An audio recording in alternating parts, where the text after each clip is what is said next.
Cosatu Parliamentary Coordinator Matthew Parks joins us for more on this now. Very good evening to you, sir. Thanks very much for joining us. Good evening. Thanks for having us. You're welcome. You mentioned in the clip that we played a short while ago, just before talking to you now, that we're sitting on a ticking time bomb. What are your concerns? What is this ticking time bomb that you speak of? Sure. I don't think any society can be sustained with 42% unemployment rate. When you see the past 2 quarters, unemployment has begun to tick up again. And of course, that unemployment is much worse for young people, where it's about 60%. You can't sustain an economy where 4 out of 10 people can't find work. It's not a sustainable recipe. South Africa remains the most unequal nation in the world, 29 years into democracy. We have rising levels of poverty and inequality. We have seen in our national credit reports that most workers are simply drowning in debt. Even whilst they might be lucky to be receiving a salary, even it might be a decent salary in some instances, but they're supporting relatives who have lost wages, who have lost jobs, and they're simply struggling to keep their head above the water. We've seen, because of the war in Ukraine and the international oil price volatility, our inflation rates rising to a very high level for many, unseen for many years. And that's had a huge impact upon workers' ability to take care of themselves and their families. They're struggling to pay for electricity, which has had an 18% hike this year and a 12% hike next year. Fuel prices have risen to record levels, making it more difficult and expensive for workers to get to work and so forth. And at the same time, as workers are struggling to cope with inflation, the Reserve Bank has intervened with a 500 basis point hike over the last 18 months. And that's made it even more difficult for workers to survive. We've seen many of the public services that workers depend upon buckling because of budget cuts, because of monies being lost to corruption and vacancies unfilled in the public service. So all of these factors make it a ticking time bomb. Yeah. And how do you suppose these factors must then be addressed? And from your experience, how exactly do stayaways, assist in addressing concerns? Yeah.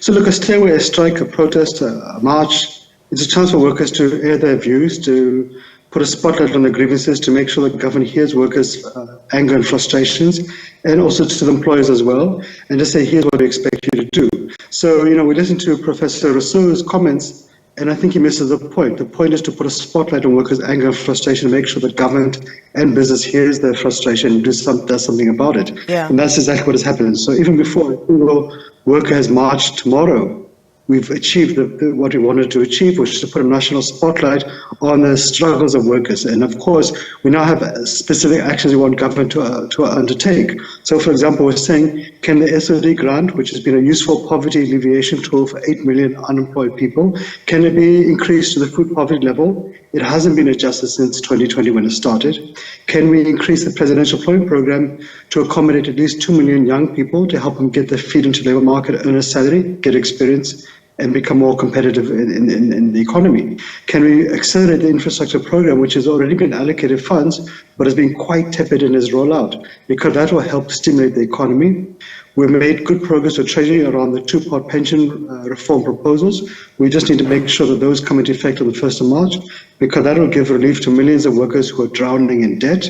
And of course, the other practical things that we want to see government flesh out in the October budget statement that will be tabled at Parliament. For example, filling vacancies at the police service, the National Prosecuting Authority, giving more resources to SARS to tackle tax evasion, which will bring more revenue to the state to fund these programs. So there's quite a few practical things. Of course, one can say, well, will a march make a difference? It won't resolve things overnight. Nothing would. There's not like going to McDonald's and buying a Big Mac. These are struggles. We have to keep pushing the conversation, keep putting pressure on government, which is what we do, not just in the march, we do it in the alliance, we do it within bilaterals with government, we do it at Parliament, at NETLEC, in the media space and bargaining councils, and of course tomorrow is part of that journey where workers will put their shoes on, march and protest as well. Yeah. How do you react, and I think you briefly touched on it, but how do you react really to economists saying that the nationwide strike will likely in fact damage the economy further, which would then be, kind of ironic, given the fact that you're also trying to, fight the issue of, the socio-economic challenges in the country? No, they're being a little bit pedantic and a bit silly. The damage to the economy is load shedding, which has cost the economy on average about R1 billion a day. Yeah. The real damage to the economy is the rampant levels of criminality crippling transit, which has also bled about R1 billion a day to the mining, manufacturing, agricultural sectors, which are very job-intensive industries. And of course, Metro Rail too, we've lost billions of rands to corruption. So the chance for workers to put pressure on the state, if we can resolve those issues, that is worth far more than a single day's disruption to an economy through a strike. And of course, people would also ask, well, why would Cosatu keep quiet? Why are you not raising your voice? Well, this is exactly what we're doing. We're raising our voice to government to say, here's what you need to do. We expect you to do better and do it quickly. Here are some practical proposals, not just slogans, not just, highfalutin demands, but practical things like investing in South African Revenue Service, filling vacancies in the police service and so forth. That can turn things around. Yeah. So look, democracies are noisy, they are messy, they're not perfect, but this is part of the democratic process. This is how workers can share their views and make sure their concerns are heard for the betterment of not just them, but for society at large. Do you believe that, you as workers and representatives of workers, that you have exhausted all available remedies to you? I mean, maybe I should say, is there any other way to, express your dissatisfaction, is there any other way to achieve, this goal? Yeah, no, look, we do it all the time. I mean, they all complement each other. So we do engage, for example, with the ANC, the Alliance. We meet with the President, we meet with Cabinet. We will meet with colleagues in organised business at NEDLAC. We'll go to Parliament to raise submissions for legislative amendments and so forth.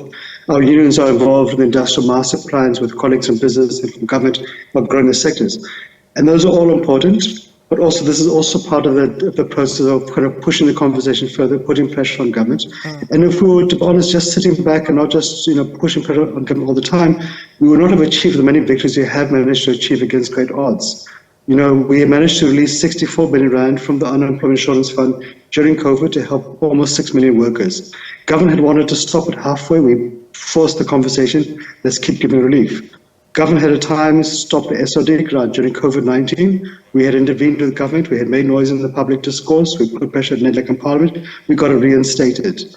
The two-part pension regime that will come into effect in March next year, which will give relief to millions of workers, that wasn't an easy overnight journey. We had to engage with government. We had to have some very blunt conversations until we could find each other. So tomorrow's part of that conversation. Say, government, you need to do better here. And also industry too. The private sector too must also play its role. Yeah. They need to do this and that to also assist workers and again, assist the economy.